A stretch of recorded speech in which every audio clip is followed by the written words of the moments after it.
What would you do if your 9-year-old child was there 1 minute, then suddenly gone without any explanation? A weekend camping trip full of family, friends and fun suddenly turned to chaos. Charlotte Sena just wanted to feel independent and ride her bike one more time on her own.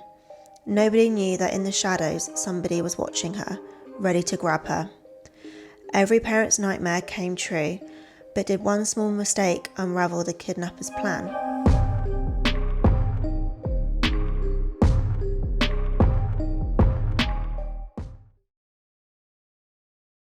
Hi guys, welcome back to Partners in Crime. My name is Poppy and this is Roger. And we're here today to tell you about another true crime case that Roger doesn't know anything about. Nothing.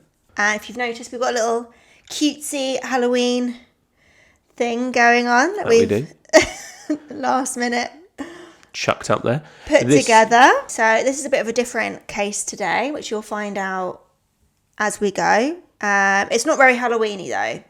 We've just done this to get into the spirit of things. This is the Halloween. But I'm not doing like specific Halloween cases because that would be far too organised of me. This is just a normal true crime case. Okay. So shall we begin? We shall begin. Around 400,000 children go missing every year in the USA.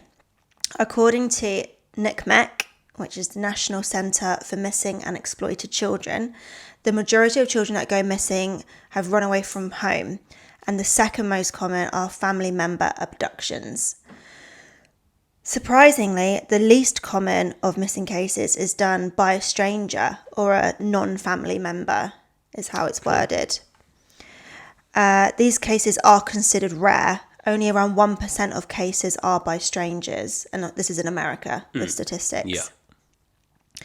The majority of abducted victims by strangers are female, with an average age of 11 years old, and around 80% of the time, the first contact between the perpetrator and the victim is within a quarter of a mile from the child's home. So basically, they get kidnapped usually very close to home. Okay, right. Obviously, because I suppose that makes sense. Quite young. Like the average age is 11. Uh-huh. So they're probably like walking to school, walking to the shop, sure. riding their bike. Yeah. Yeah, they're not going to be miles away from home, are they? No, that age. So. Luckily, most children, if reported quick enough, return home safely, whereas 20% of stranger abductions end with the child not being found alive. According to children kidnapping statistics, in 74% of abduction murder cases, the children were harmed or murdered within the first 3 hours of being abducted. So that's why it being reported quickly is crucial in these kinds of cases. I'm giving you this information as it is firstly just generally important to know the dangers if you have children. Anyone can have a child go missing at any time. So it's always best to know the facts so you can be extra vigilant. But it is also relevant to our case today. And if you haven't guessed by now, it is about a missing child. A child called Charlotte Sena, or Sena. I've heard it both ways. I'll probably alternate between the two. But her name is Charlotte Sena, who you may have heard of as it has been all over the news quite a lot, especially obviously in America. It all starts on the 30th of September 2023. A 9-year-old girl was camping with her family and friends in upstate New York called Morrow Lake State Park. I hope I'm saying that right. Over 6,000 acres of lush green trees with a very popular beach by the lake. It had been a miserable week weather-wise with lots of rain, but by the weekend it had passed so they could enjoy their time out in nature. Around 6 p.m, Charlotte with some of her close friends, she calls them her cousins, went out for a bike ride. They chose a simple looped route, which meant they couldn't get lost or take a long time to get around it. Honestly, it would take them about 5 minutes in total to get around this like very short loop. And there was a little group of them. Charlotte decided to take the loop on her own one last time before going back to her family. 15 minutes went by and her parents, David and Tricia Sena, instantly knew something was wrong and started walking around the loop looking for her and calling her name. Maybe she's fallen off and hurt herself or got distracted by something she has spotted on her travels. They very quickly found her bike around the area she was cycling, but couldn't see her anywhere. Scary. Yeah, so basically every parent's nightmare. Absolutely. Like, I can only imagine. Yeah, well, with our only child is a small dachshund, so... I mean, even if he went missing, it would be Traumatising. devastating. Yeah. Yeah, absolutely. So I can't imagine what it would be if it was your own Child, yeah. At 6:47 p.m, her mum, Tricia, called 911 frantically to report Charlotte missing. State police responded quickly and got to the site at 7 p.m. The scene was described as chaotic, with everyone searching and shouting, "Charlotte, Charlotte." Rangers were initially worried that Charlotte may have wandered into the woods and gotten lost, or possibly fallen into the water, because there was that big lake. However, investigators were concerned it was something more sinister. Maybe somebody saw a young girl on her own and took her.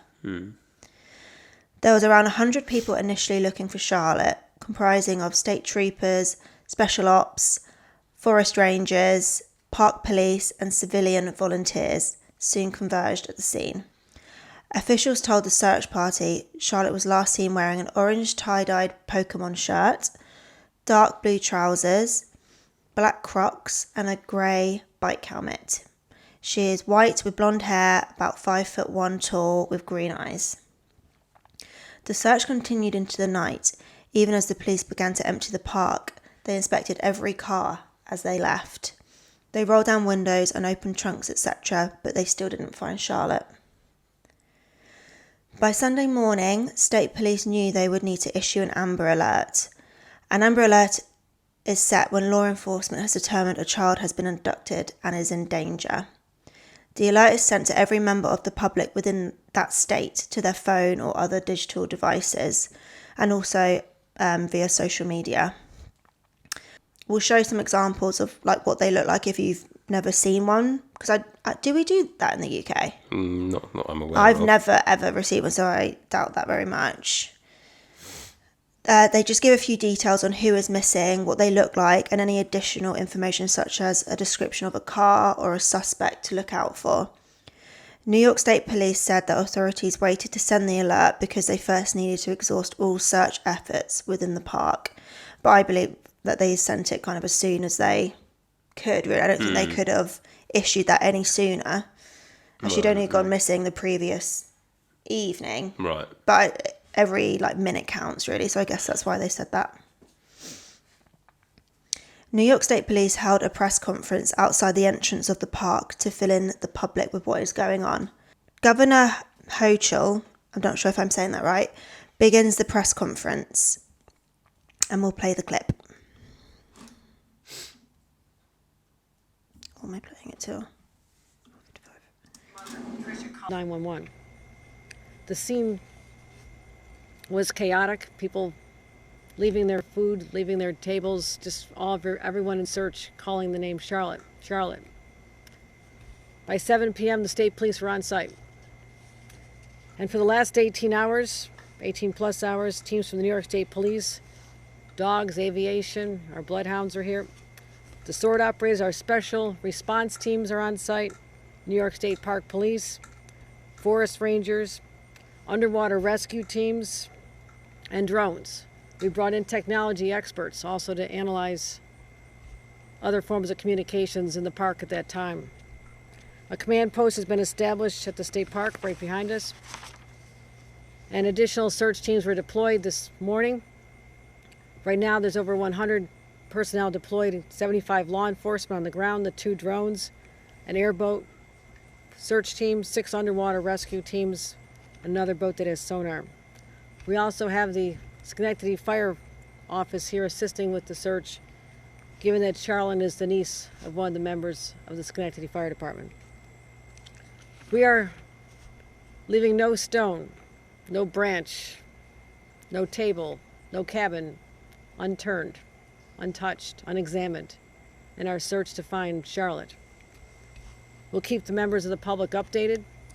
I promised her parents we'll find her daughter She's all of our daughters. Their family needs love. They need prayers. And if you know anything, if you've seen anything, you hear anything, please contact 911 to tell us what you know and what you may contribute to the search for this little girl. Hearts are broken here today in New York. Hopefully there'll be a reunion. Hopefully there'll be a family that has been traumatized but is reunited. That is our prayer and our hope at this time. So it really sounds like they're pulling out all the stops to find this young girl. They're not wasting time, and they're pulling all their resources into finding Charlotte. When Governor Hochul said, "I promised her parents will find her daughter, she's all our daughters," was really just touching, wasn't it? And she sounds like she truly cares about finding this young girl. However, this search was going to prove difficult. Like most state parks, it feels endless, with hundreds of different routes around, lots of places to hide or disappear into, and lots of exit points as well. Because of this, state police pulled in the big guns. 400 people were searching for her, including the New York Department of Environmental Conservation Forest Rangers, the FBI, and 34 volunteer fire departments. And they completely closed off Morrow Lake State Park to visitors and the public, asking all volunteers to leave it to the professionals, apart from the parents who are allowed to stay and help. But still, by the end of the 1st of October, they still hadn't found her or any leads at all. Exhausted family members started asking for help via their social medias. Governor Hochul said, as each hour went on, hope faded, because we all know the stories. The first 24 hours there's hope, but when you hit 48 hours, hope starts to wane. Because you got to think, she's only 9. Yeah. If she is lost in the wilderness, she's not going to know how to survive. No. I don't even know how a 9-year-old's brain would think. Would they just kind of keep walking, or would they just kind of stop and just stay and hope to be found? No idea. Would they try and find food? You just don't know. No. But they wouldn't survive for long, that's for sure. No, absolutely not. On Sunday evening into the early morning, Trisha and David were still at the Morrow Park, helping out in any way they could. I think for a lot of parents with missing children, they want to be where their child went missing. They can't just go home and wait by the phone. That would be almost unbearable. Even though they lived only 15 to 20 minutes away from where Charlotte went missing, they wanted to stay at the park, understandably. Whilst they were away from their home, state police had been requested to stand guard outside their home, just to keep an eye on things, and just in case a miracle happens and Charlotte returns home. Governor Hochul had asked journalists to stay away from the family's home and to give them space, so the police troopers could also manage that too whilst they're there. It was on this evening at 4:20 a.m, early Sunday morning, that a car suddenly, quietly turned up outside the Sena's house. A dark figure got out of the car and put something in the letterbox. The troopers sat there and witnessed this event happen and saw the car then drive off. The troopers had a feeling to check the mailbox, and they found a note. But not just any note, a ransom note. Why? Demanding $50,000 from the Sena family. Allegedly, the 9-year-old girl had written the letter to her parents, which must have been so confusing and traumatizing for her. Obviously, they immediately sent the note to be checked over for any fingerprints and DNA. Whilst this was happening, because the troopers saw the exact timing of the note drop-off, they could check nearby cell phone towers to see if any pinged. The same was happening at the search area as well, as it was only around a 15-minute window of Charlotte going missing to her parents realising. Records of comings and goings from the park were fully examined, and all around the park, teams conducted grid searches through thick brush, fallen trees, leaving no stone unturned. Cars were continued to be searched, but still found no clues. Quickly, they discovered a fingerprint from the note, and around 2:30 p.m. on Monday the 2nd of October, they ran it through their database system. And it failed. There wasn't a match. They tried again, and there was a match. A fingerprint dating back to 1999 from a DWI, which is driving while intoxicated, in Saratoga Springs, only 20 minutes away from where Charlotte went missing. Okay. The fingerprint belonged to a 47-year-old man named Craig Nelson Ross Jr. It's a long name, isn't it? Yes, it is. Craig Nelson Ross Jr. Ross Jr. Not only did they have Craig Ross's fingerprint on the ransom note, police also mentioned how he had been seen at Morrow Lake State Park on the same day, around the same time that Charlotte went missing. It hasn't been confirmed how they know this, whether it's through CCTV or a witness, but this only confirms him as a serious suspect in the disappearance of Charlotte. At around 4 p.m, state police were issuing a statement asking for tips, and at the same time the statement was being said, a specialist tactical team was being flown in for a potential rescue mission, as well as an FBI SWAT team. But first they had to figure out where he lived, which proved to be more difficult than they originally thought. It turned out the vehicle that was seen dropping the ransom note off was registered to Craig at his address, only 2 miles away from the missing girl's home in Greenfield. So very close by. Yeah. He allegedly lived there with his 2 sons. However, he hadn't been living there for an unknown amount of time, but police tracked down his mother's home that was nearby in Ballston Park, Milton, around 15 minutes away from Greenfield. So all very local. Yeah, absolutely. I can't imagine. I bet a lot of times these kind of crimes happen. They are actually a lot more local than you might expect. Yeah. Yeah, absolutely. Yeah. Well, yeah. Yeah, I think it would be even rarer for like, I don't know, just like a person out of that area taking someone from the area away. Yeah. I don't know, that doesn't make sense to me, but... No, well, not so much, unless like it's a complete, like a flipping organisation of like human trafficking. Well, that happens a lot as well. That does so happen, yeah, but I massive. think in these kind of cases it's more likely to be local, but anyway, what do I know? I don't know much. At 6:32 p.m, police performed what they call a dynamic entry, with helicopters overhead and several police teams surrounding Craig's mother's home, specifically the camper van in her back garden. The house is surrounded by trees and looks very secluded, a perfect place to take a kidnapped child. After a short struggle, they managed to apprehend Craig Nelson Jr. He received a few minor injuries, but police were quick to enter the camper van in the hopes of finding Charlotte. It didn't take them long to discover her inside a cupboard, alive. Oh, wow. I know, amazing. And initially looking healthy. She was swiftly sent off to the hospital to be routinely checked over to make sure she's okay after a very traumatizing event. After 2 days and less than 24 hours after they received the ransom note, the whole community of Greenfield and Charlotte's family could breathe a sigh of relief. Against all odds, Charlotte had returned home to her family, seemingly unscathed. The rescue marked the end of an intense search with more than 400 people helping to find Charlotte. The police troopers were initially questioned as to why they didn't immediately jump out of the vehicle when they saw somebody post the ransom note in the letterbox.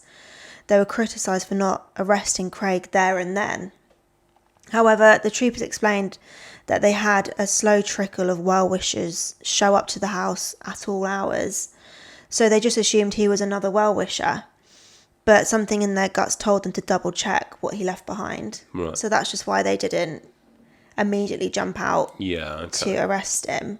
And obviously it all ended well anyway, but obviously thankfully If it hadn't, then I think there'd be a lot more criticism about that. Right, yeah. Yeah, I'd say so. Because someone coming at 4 a.m. is a bit weird, but... It's an obscure... It's the kind of That's what they time said. someone turns up to be discreet, right? Mm-hmm. It's not exactly... Yeah. A well-wisher is going to come and do... You'd think a well-wisher is going to do that in the normal sort of daylight hours, if you know what I mean. Yeah, but they said that they'd been coming at all hours of the day, so... Right. Not sure, but at least they got the ransom note checked quickly. At least they got it. And the idiot left behind a fingerprint. So, who is Craig Nelson Ross Jr.?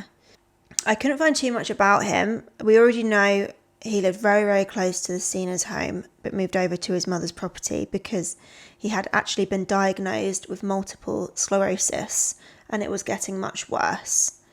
But it turns out Craig was possibly a mailman. Okay. Hasn't been confirmed, but that's what I saw in my research. Which does bring into question if he used his occupation as a way to scout the area in order to choose a victim. This wouldn't be the first time something like that has happened. I remember a case about a delivery driver kidnapping a girl from outside her house. Mm-hmm. How scary is that? UK or US? US, obviously. Oh, right. I mean, yeah, that's still scary. I mean, So scary. It's quite a... It's the type of job that lends itself to... Yeah. You've got a van predator. delivering stuff, you know, it's not unusual for you to be there, you're delivering something. Yeah, well, exactly, yeah. Apart from his DWI in 1999, he committed a couple of other offences involving violence. In 2016, officers from Saratoga Springs Police charged him with aggravated harassment, but I couldn't find the outcome of this. Then, in 2017, he was charged with second-degree harassment and criminal obstruction of breathing or blood circulation. Basically, him and his ex-partner, Amanda Priest, had been living together in Corinth, New York for around a year by 2017, and he squeezed her neck so hard she couldn't breathe. God. Her 12-year-old son and 4-year-old daughter lived there also. The ex-partner describes the events, quote, "The day started off bad when Craig grabbed my son by the arm and told him he acted like a baby. I took my son and left to go to my parents' house. I came back around 4:30 and Craig and I went and got my glasses. The whole way there and back, Craig was talking down to me. I had enough and told Craig I was going to get a bag and leave for the night. When we got back to the house, I packed one bag and started packing another one. Craig grabbed the bag and threw it and grabbed me by the neck. He was squeezing on my throat and it was hard to breathe and I felt weird. I fell to my knees and he let go at that point. I tried to get back up and he grabbed me again by the neck and tried to drag me across the floor." End quote. So obviously Nasty piece horrible. of work. Yeah. Amanda was given a restraining order against Craig. New York State Police have confirmed this information. So obviously he was prone to violence and had a tendency to snap. But what were his intentions for allegedly kidnapping Charlotte? Was it for sordid reasons or something else? Well, he took a ransom note to the parents. Was it just for money? That's it, exactly. Yeah. A motive has come to light from Amanda, his ex-partner. This hasn't been confirmed, but I just thought it was interesting. She had a lot to say about him and the kidnapping of Charlotte Sena. She believes Craig targeted the Senas because he discovered the family was very wealthy.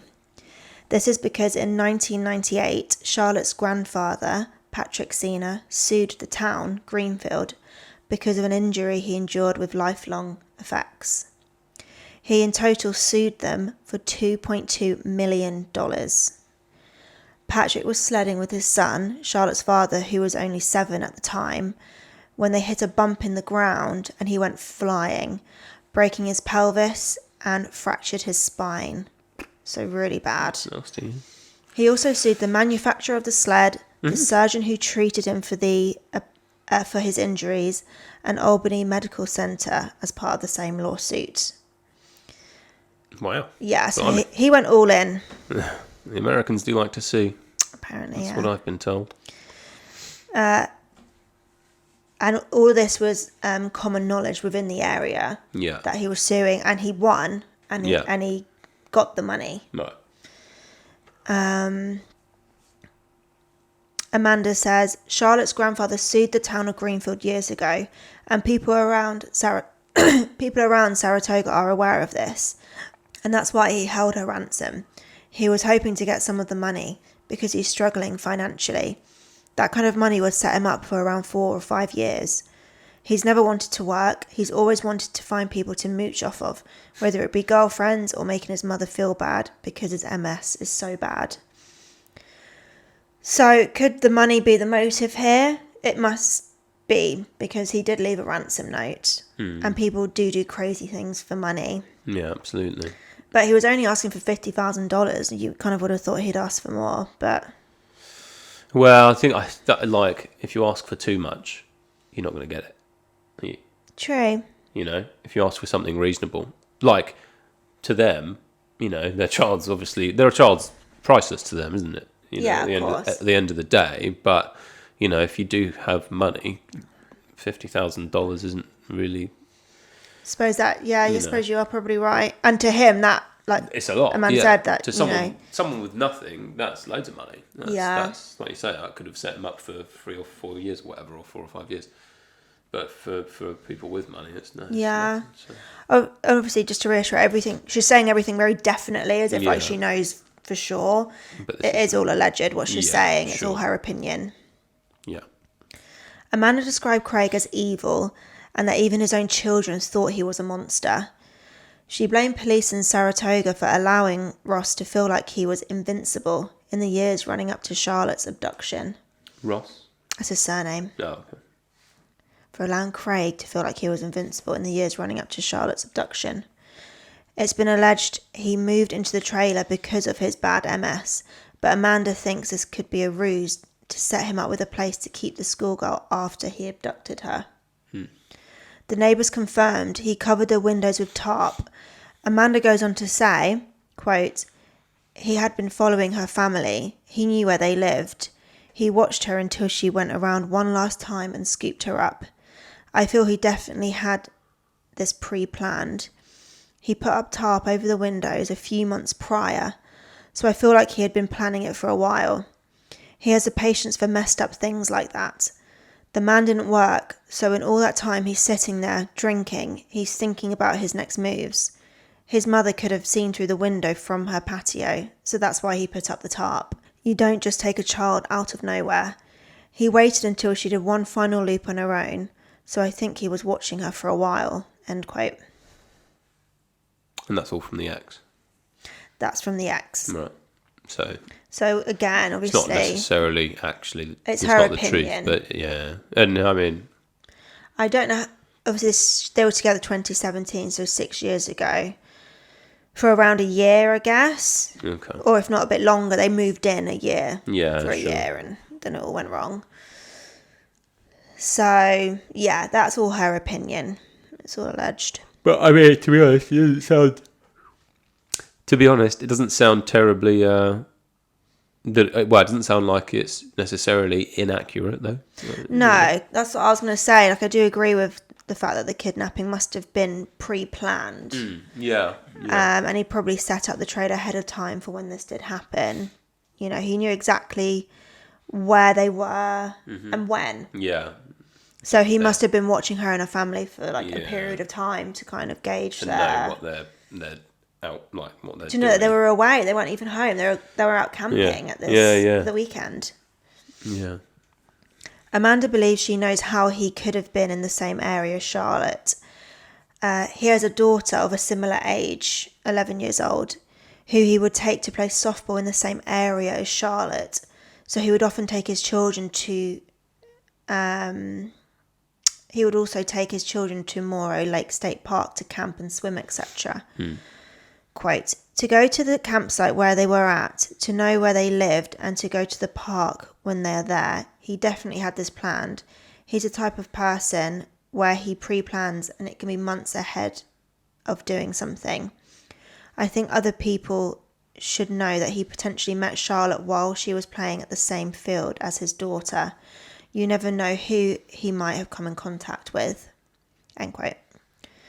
Again, all alleged information, but she sounds very definite and very certain of her opinion. But that could also be another explanation of how he became aware of Charlotte. Yeah, well, you'd think though, if being the whole in the same kind of vicinity. Yeah, well, if the whole town already knew about the history of the family, you'd think he might have already targeted, like he'd already. But that's how he might have seen the girl and been like, "Oh, that's how I can do it." Yeah, sort of thing. maybe. That's what I mean. Like this is where my opportunity is. Yeah. Right, Because he might not have known like all the family members. No, right. But then he was like, "Oh, she's part of that family. Great. Yeah, sure. That's my way of getting it." So thank God Charlotte was found after 2 days and the police apprehended Craig quickly without him causing any harm to the young girl. Instead of police celebrating and just tying up loose ends, they started thinking, could he be linked to any other missing person cases? They couldn't believe that this would have really been his first attempt at taking somebody. As we all know by now, there is usually a gradual increase with these things. He probably started by stalking and then built up his confidence to kidnapping. But could he have committed a much worse offence previously? The police are definitely considering it. They even have 2 cases from the same area, which they are now looking further into. Okay. It's good. Yeah. Yeah, it's good police work. Yeah. They could have easily just been like, right. Yeah, done. Chuck him away. Forget about it. We did a fab job. Family's happy. Yeah, it's now down to like the courts, Criminals court, yeah. But no, they thought, let's dive into this a bit deeper. Mm-hmm. Christina White and Jennifer Moonbeam Hammond, aged 19 and 18, disappeared 2 years apart, and their bodies were later found dumped in rural Greenfield, New York. Christina White's skeletal remains were recovered a year after she disappeared in June 2005. And authorities said she had been stabbed in the stomach. Her phone, wallet and a knife she usually carried were missing. Jennifer Hammond, who's from Colorado, was last seen in August 2003 when she was dropped off in a trailer park in Ballston Spa by one of her co-workers because Jennifer was going to go door-to-door selling magazines. And Ballston Spa is where Craig's mother lives. Right. Officers only found partial remains of Jennifer in October 2009, 6 years after she last sold magazines in a trailer park in Ballston Spa, around the corner from where police rescued 9-year-old victim Charlotte Sena. It was her skull that was found near Lake Desolation, only 7 minutes away from where Christina White was found. So all in very close proximity to each other. Criminal profiler John Kelly was looking into Craig Nelson and the possibility of there being a connection. He said, quote, "He might have kidnapped her, but we also know that the best predictor of current or future behaviour is past behaviour," which is what I was referring to earlier. This kidnapping wouldn't have been his first time. John goes on to say, whoever killed White and Hammond likely knew the area well and may have had a preference for redheads. He noted the proximity of where they were last seen and where their remains were found, about 10 miles away. A map has been created of the possible route Craig might have taken from Morrow Lake State Park back to his trailer in Ballston Park. Based on this route, police are now speaking with residents to see if they have any CCTV footage of Craig's vehicle from the 30th of September. But they also noticed how this route passes through the wooded areas linked to the bodies. Okay. So that's how there's that connection. Quote. But they were 20 odd years before, right? 20 years prior. So a big gap. Yeah, sure. But this was kind of like, I don't know how they thought of it sort of thing, but they were probably just like, oh, these like they're probably famous within the area. Yeah. 2 cold cases. They're probably Yeah. just like, maybe. Yeah, right. Why Maybe not they're check them? connected. Yeah. Okay. Quote, many killers are interested in certain physical characteristics of their victims, which are usually part of their imagination. Both victims were found in the deep woods of the New York State Greenfield. Both victims also disappeared near trailer parks in the county. At this moment, this is all speculation. Craig Ross has not been identified as a suspect in either cold case, but I'm sure we'll soon be told whether he is or not. There isn't an obvious connection between the cold cases and Charlotte Sena, as there, wasn't ransom notes left for Jennifer or Christina that we're aware of anyway. And of course, they were both murdered and Charlotte wasn't. Obviously, that doesn't mean he didn't have the intention to kill Charlotte, and maybe he didn't receive the money. We don't know. Did he just kind of run out of time? Like this process, it was in 2 days that she got found. Yeah. Because he made a mistake. If he hadn't made that mistake, we don't know like what could have been. No, of course not. There's always that. Maybe this time, he made a ransom note because he was aware of the money within the Sena family. And maybe he wasn't so aware of the other girls. So, that's why there wasn't a ransom note for them, maybe. I'm just kind of throwing ideas out there. So, yeah. But there's the other differences of, age. They were much older. Yeah, right. They're practically, they're grown women sort of thing. Like young women. It doesn't really fit a definite child. Yeah, it doesn't really fit the same, MO kind of thing. That's it, yeah. So, yeah. I suppose it just kind of depends, what his motive is. Yeah, sure. We don't know. But yeah, so there's not a really obvious huge connection there, but it's what they're looking into. It's worth checking, isn't it? There's no harm in checking it, is there? So that's it, and it hasn't been kind of revealed what, did they have any DNA from back then? Right. That they could match up with his, or nothing like that has been disclosed. But I do agree that they should keep looking, because this couldn't have been the first time he's done this. Well, don't know. Could have been if he was desperate for money in his 50s. But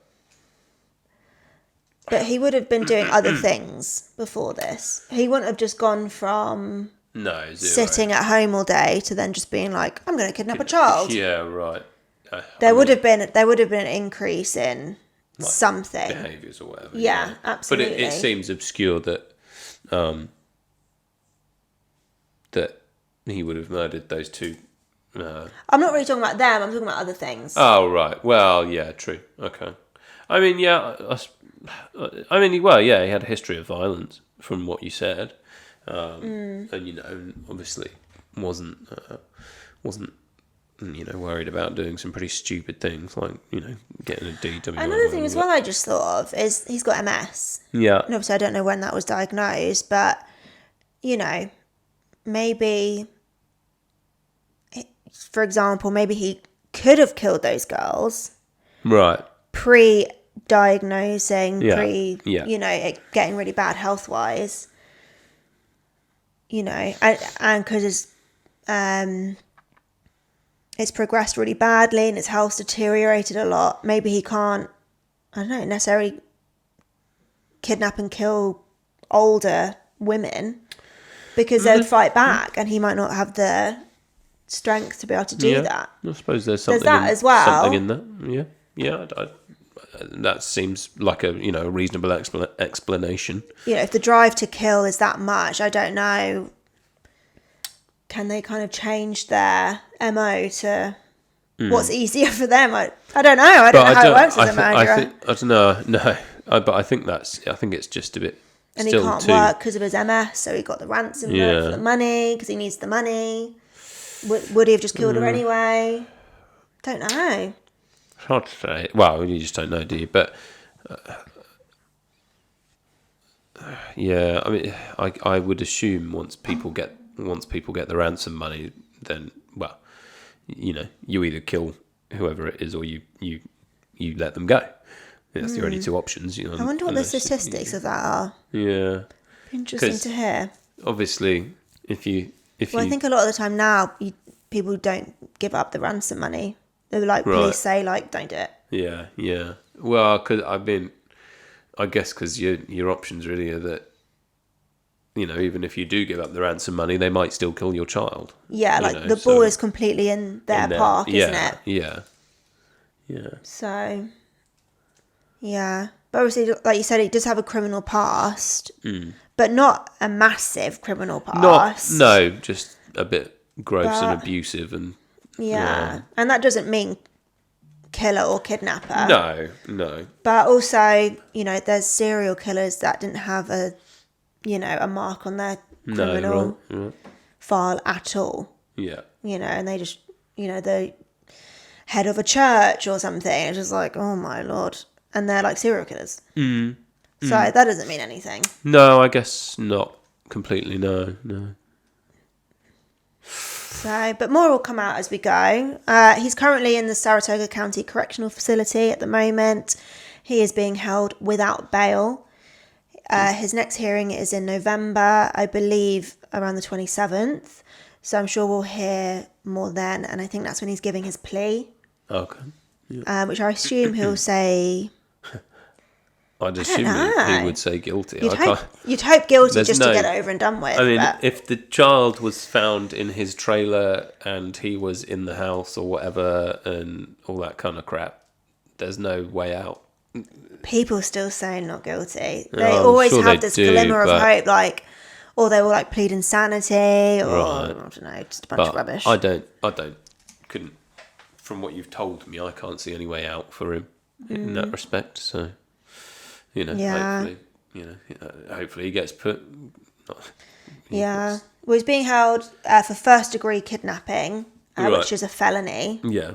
I hope so. Yeah. And there could be more charges to follow, police have said. So this actually ended happily, which is why I said this is an unusual kind of case. It wasn't necessarily a sad case. No. Not all true crime has to... end with murder. No, true. It's nice that she was found. Obviously, she's been through something relatively incredibly traumatic, not relatively.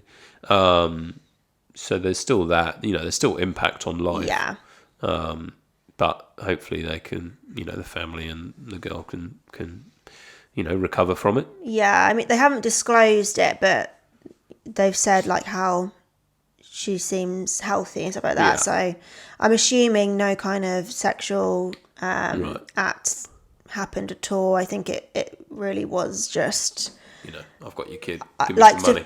Obviously really scared her into conforming to him. I don't think anything gross like that happened.